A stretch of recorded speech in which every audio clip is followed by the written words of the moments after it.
Welcome back to the show. I'm Michael Kuzilny, and I suppose the take-home lesson tonight on tonight's show is just try to show a bit more loving kindness towards your fellow brothers and sisters, and don't be judgmental, and shatter that ego on the ground.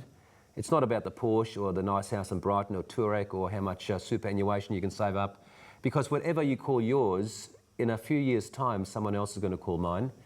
Possession is so temporary, so just it's all about people. Show a bit of loving kindness every single day and you'll see how your life will change. Because even the multimillionaires out there are still depressed and antidepressants. So money and wealth doesn't make you that happy, does it? They're still whinging. They still want more power, more fame. There's never enough money or power. Before Lita asks you about those interesting questions about your... can I ask you a question about some of the girls who are working the streets, on the drugs? What's your advice? Like my advice to them girls is, it is awfully hard, you know, to get yourself out of that rut, especially when you feel like you're in a rut. But if you've got somebody close to you that you can talk to, or, I mean, if you can, even if you're going to work, try and go somewhere safe and do it, not on the streets. Sometimes they just have to fulfil their journey, don't they? Yeah, definitely. Life is a personal exploration, isn't it? Yeah, and you can't tell people what to do, you know, because that's just going to make people they've been told all their lives. They've been told by the government, by their parents, by the police, by the teachers. That's right. Life's a personal exploration, isn't it? Sometimes we have to make mistakes. That's right. Because everyone says, don't make mistakes. That's right. Alita, please, you had some interesting questions about psychologists. I will speak now. Yeah, I was just back to the question about whether you like to go back or move or live for today. It was because of my experience with psychologists and counsellors that some of them like you to delve right into the back and everything. Yeah, and that doesn't suit me, but I'm sure it would suit other people with issues that have got, because I went through that part of it. And then I felt like I was uncovering so much, I felt like I was reliving. But then I felt better when I saw someone that was just more, would focus on today and, you know, the brighter side and dealing with issues. So that's what you... That's what I try to do. Different. You know, I try my hardest. I've got my days, Did you ever see someone? You know. Did you ever see...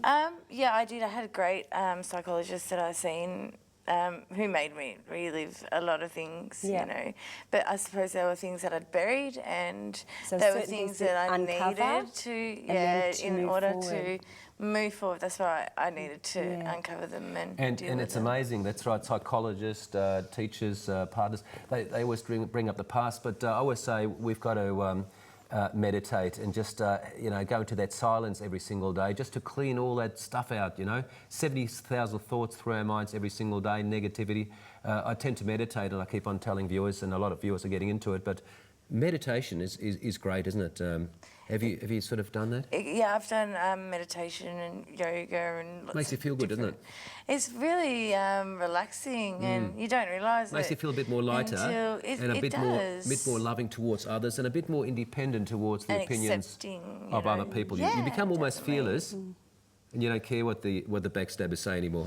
Yeah, I mean, I think you get to a point where you get past caring. Yeah, past caring what other people think. And that's the healthiest way to be. Exactly. I think just move forward, and you've got, if you care about what everybody else has to say about you, and you've got all those experiences that has built up to you, the beautiful person you are. That's, you know, sharing all this. Because at the end of the day, it's all in our mind, isn't it? Other people really care about themselves. They worry about their toothache or their own stuff in their life. Or whatever's going on in their life. Everyone's got a civil war going on inside them, you know, and we're all broken in a way.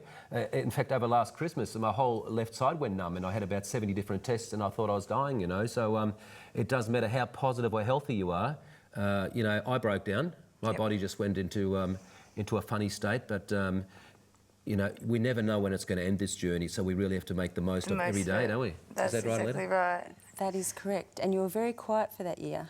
I was very quiet, low key. It was a very easy year. There's a change. Low key. I thought my days might be numbered, you know. I didn't broadcast bad news, but I thought, well, something must be happening. Deep down inside of you, you had that kind of stress can cause it. I thought I was the happiest person. I meditated, but they said, oh, it might be a brain tumour, might be MS. So I had all the tests. And they asked whether his wife is at the end of the day, angry. They just said, it's just your body, you know. Yeah. But Ebony, I was going to ask, has it, for your experience with drugs, does it instill a fear in you with your children's practices? Like, do you know what I mean? Like, how they are going to be with being exposed to things at school when they go? Does it make you more paranoid? It definitely, yeah, heightens your. Because I even know 100%. where I grew up worry. in Newcastle, I was completely the same. Like, it was just Newcastle? yes. Didn't you know that? And everyone was all potheads and whatever, and you know. But anyway, long story short, because I was so exposed to it, it's really heightened my sensitivity to like drugs. It's like with the kids, like paranoia. So you sort of, at least you're aware though of. do you think we're too aware now? You'd be sort of like, you know, Very paranoid about Yeah. certain things. Definitely, 100%. My kids haven't reached that age yet No, where I have to really worry. yeah. And how do you think But- being, just asking advice for me, like how would you deal with, like how would you speak to your daughters about it? Would you actually have the chat or wait until Definitely, they're... definitely. I think it's important. I'm always going to be open with my children. Well- There's obviously there's certain things. I'm not going Yeah. to tell them that I was a prostitute No, or anything like that. You don't need to. No, yeah. they don't need to know No, things like that. no. They don't need to know that they were born on methadone, things like that.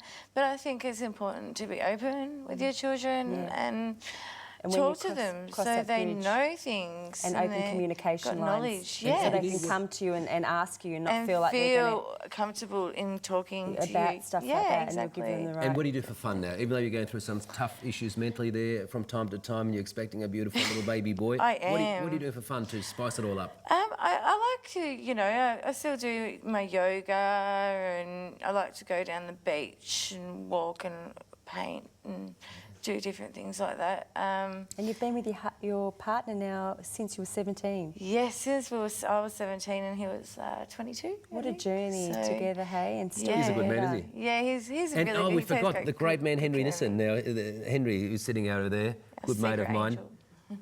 He's helped you a lot. But He's great. what a great story. We're going to have you on again. Yeah. But what a fantastic story, and we better wrap up. But we'll have Ebony on again, sharing her story, and we'll talk about Henry Nissen next time as well. But thank you very much for watching, everybody. Love and best wishes to everybody. If you're going through a tough time and you'd like to share your story, please ring me or check the email on the bottom of the screen. But God bless you all. Have a fantastic weekend, and we'll see you next Wednesday.